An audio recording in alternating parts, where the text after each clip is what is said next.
بسم اللہ الرحمن الرحیم۔ شب برات کے 12 رکعات نفل کا طریقہ، اللہ پاک کو یہ نماز بہت پسند ہے۔ مکمل جاننے کے لیے ویڈیو کو اینڈ تک ضرور دیکھیے گا۔ محترم ناظرین، شعبان کی 15ویں شب شب برات کہلاتی ہے، یعنی وہ رات جس میں مخلوق کو گناہوں سے بری کر دیا جاتا ہے۔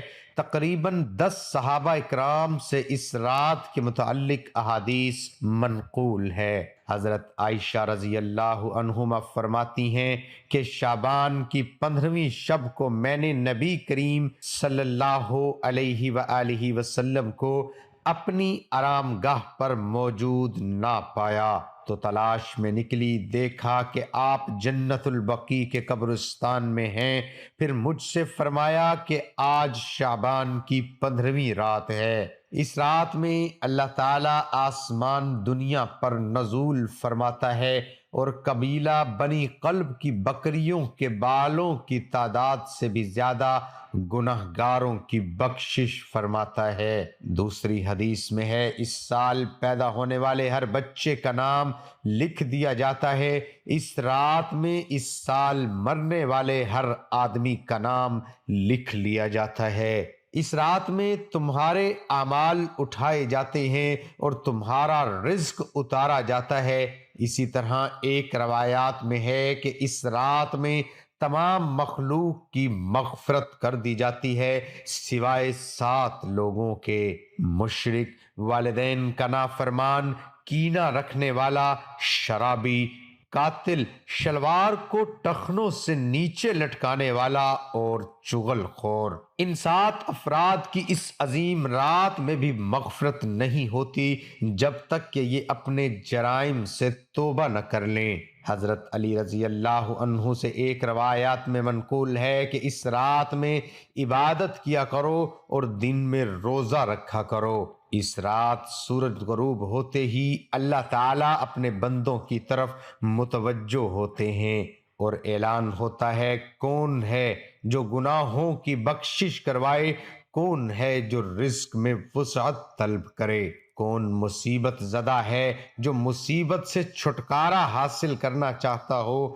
ان احادیث کریمہ اور صحابہ کرام اور بزرگان دین کے عمل سے ثابت ہوتا ہے کہ اس رات میں 3 کام کرنے ہیں۔ قبرستان جا کر مردوں کے لیے ایصال ثواب اور مغفرت کی دعا کی جائے، لیکن یاد رہے کہ نبی کریم صلی اللہ علیہ وآلہ وسلم سے ساری حیات مبارکہ میں صرف ایک مرتبہ شب برات میں جنت البقیع جانا ثابت ہے۔ اس لیے اگر کوئی شخص زندگی میں ایک مرتبہ بھی اتباع سنت کی نیت سے چلا جائے تو اجر و ثواب کا باعث ہے، لیکن پھول پتیاں، چادر چڑھاوے اور چراغاں کا اہتمام کرنا اور ہر سال جانے کو لازم سمجھنا، اس کو شب برات کے ارکان میں داخل کرنا، یہ ٹھیک نہیں ہے۔ جو چیز نبی کریم صلی اللہ علیہ وآلہ وسلم سے جس درجے میں ثابت ہے اس کو اس درجے میں رکھنا چاہیے۔ اس رات میں نوافل تلاوت، ذکر و اذکار کا اہتمام کرنا۔ اس بارے میں یہ واضح رہے کہ نفل ایک ایسی عبادت ہے جس میں تنہائی مطلوب ہے، یہ خلوت کی عبادت ہے، اس کے ذریعے انسان اللہ کا قرب حاصل کرتا ہے۔ لہٰذا نوافل وغیرہ تنہائی میں اپنے گھر میں ادا کر کے اس موقع کو غنیمت جانیے۔ نوافل کی جماعت اور مخصوص طریقہ اپنانا درست نہیں ہے۔ یہ فضیلت والی راتیں شور و شغب اور میلے اجتماع منعقد کرنے کی راتیں نہیں ہے، بلکہ گوشہ تنہائی میں بیٹھ کر اللہ سے تعلقات استوار کر کے قیمتی لمحات ہیں، ان کو ضائع ہونے سے بچائیے۔ دن میں روزہ رکھنا بھی مستحب ہے۔ ایک تو اس بارے میں حضرت علی رضی اللہ عنہ کی روایت ہے، اور دوسرا یہ کہ نبی کریم صلی اللہ علیہ وسلم ہر ماہ ایام بیض کے روزوں کا اہتمام فرماتے تھے۔ لہٰذا اس نیت سے روزہ رکھا جائے تو اجر و ثواب ہوگا۔ باقی اس رات میں پٹاخے بجانا، آتش بازی کرنا اور حلوے کی رسم کا اہتمام کرنا، یہ سب خرافات اور اسراف میں شامل ہیں۔ شیطان ان فضولیات میں انسان کو مشغول کر کے اللہ کی مغفرت اور عبادت سے محروم کر دینا چاہتا ہے، اور یہی شیطان کا اصل مقصد ہے۔ محترم ناظرین، شب برات جہاں ہم دیگر نوافل کا اہتمام کرتے ہیں، بہت ساری نفل نماز پڑھتے ہیں، میری آپ سے گزارش ہے کہ شب برات یہ 12 رکعت نماز نفل آپ ضرور پڑھیے گا۔ اس نماز کے پڑھنے کی بہت زیادہ فضیلت ہے، اور اللہ رب العالمین کو یہ نماز بہت زیادہ پسند ہے۔ اس نماز کی فضیلت کے بارے میں رسول اللہ صلی اللہ علیہ وآلہ وسلم نے ارشاد فرمایا کہ فرض نمازوں کے بعد نوافل میں سب سے افضل نوافل ہیں۔ یہ فرض نمازوں کے بعد نفل نماز میں سب سے افضل نفل نماز ہے۔ یہ آپ شب برات والی رات آپ ضرور ادا کیجئے گا، اس کی پڑھنے کی بہت زیادہ فضیلت ہے۔ اس رات یہ نوافل آپ ضرور پڑھیے گا۔ اس نماز کے پڑھنے کا طریقہ کیا ہے، نیت کیسے کریں گے، اس نماز کا وقت کب شروع ہوتا ہے، کب ختم ہوتا ہے، مکمل طریقہ آپ لوگوں کے ساتھ شیئر کرنے جا رہا ہوں۔ اس نماز کا وقت کب شروع ہوتا ہے اور کب ختم ہوتا ہے، تو اس حوالے سے جان لیجئے کہ عشاء کے فرض ادا کرنے بعد سے لے کر صبح طلوع فجر ہونے سے پہلے تک، یعنی سحری کا وقت ختم ہونے تک اس نماز کا وقت رہتا ہے۔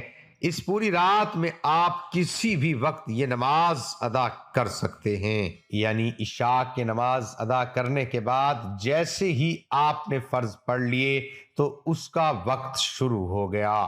اب آپ کبھی بھی کسی بھی رات کے حصے میں اس نماز کو پڑھ سکتے ہیں۔ صبح سحری کا وقت ختم ہونے تک اس نماز کا وقت رہتا ہے، اور اس نماز کو ادا کرنے کا جو افضل وقت ہے وہ صبح سحری کا وقت ہے۔ اس وقت میں یہ نوافل ادا کیے جائیں۔ اب رہا یہ مسئلہ کہ اس نماز کے پڑھنے کا طریقہ کیا ہے، کون سی صورتیں پڑھیں گے، کوئی خاص صورتیں ہیں، ایسا بالکل نہیں ہے۔ ویسے تو اس نماز کو پڑھنے کے بہت سارے طریقے ہیں، لیکن آسان طریقہ آپ کو بتاتا چلوں۔ دو رکعت کر کے 12 رکعت پڑھیں گے آپ، یعنی 2 رکعت پڑھی پھر سلام پھیر دیا، پھر 2 رکعت کی نیت کریں گے، پھر سلام پھیریں گے، 2 رکعت کے بعد اسی طرح ہم نے 12 رکعتیں پڑھنی ہیں، اور یہ نفل نماز ہے، اور اس کے پڑھنے کا طریقہ کوئی خاص نہیں ہے۔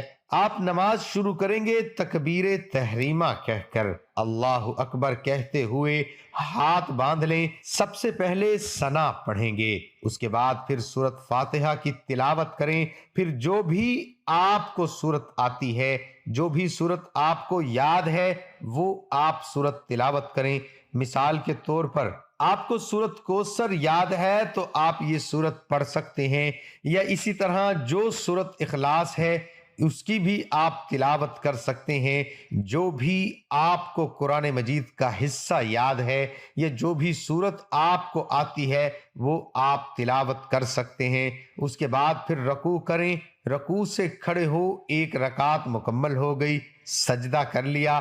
آپ نے پھر دوسری رکعت میں اسی طرح سورۃ فاتحہ پڑھیں گے، کوئی سورت ملائیں گے، رکوع اور سجود قاعدہ، اس کے بعد تشہد، درود اور دعا پڑھ کر دائیں بائیں سلام پھیر دیں گے، یعنی جس طرح باقی نوافل پڑھتے ہیں اسی طرح 2 رکعت نفل پڑھیں گے، اور 2 رکعت کر کے پڑھیں گے، یعنی 12 رکعتیں 6 سلام کے ساتھ پڑھیں گے۔ اور اس نماز کی نیت کیسے کریں گے؟ نیت دیکھیں، اصل دل کا ارادہ ہے۔ نیت اس طرح کریں کہ میں نے نیت کی 2 رکعت نماز نفل تہجد کے واسطے اللہ تبارک و تعالیٰ کے منہ میرا کعبہ شریف کی طرف، یعنی یہ تہجد کے نوافل ہیں۔ تو تہجد کے نوافل کی نیت کریں گے، اگر دل میں ارادہ کر لیں تب بھی بہتر ہے، کوئی حرج نہیں۔ نیت ہو جائے گی بالکل درست ہے، لیکن اگر زبان سے الفاظ ادا کرنا چاہیں تب بھی کوئی حرج نہیں، کر سکتے ہیں، مستحب ہے۔ زبان سے نیت کے الفاظ ادا کرنا تو اس طریقے سے یہ 12 رکعتیں آپ ادا کریں۔ اس نماز کے پڑھنے کی بہت زیادہ فضیلت ہے۔ رسول اللہ صلی اللہ علیہ وآلہ وسلم نے ارشاد فرمایا، فرض نمازوں کے بعد نوافل میں سب سے افضل نوافل تہجد کے نوافل ہیں، تو اس لیے اس رات میں ان نوافل کا اہتمام بھی آپ ضرور کیجئے، اور بہتر اور افضل وقت وہ رات کا آخری حصہ ہے۔ رات کے آخری حصے میں اس نماز کو آپ ادا کریں۔ مجھے اپنی دعاؤں میں ضرور یاد رکھیے گا۔ دعا ہے کہ اللہ تعالیٰ میرا سنانا اور آپ کا سننا اپنی بارگاہ الہی میں قبول اور منظور فرمائے، آمین ثم آمین۔ تمام حضرات کمنٹ باکس میں اللہ تعالیٰ کے 99 ناموں میں سے ایک نام ضرور ٹائپ کریں۔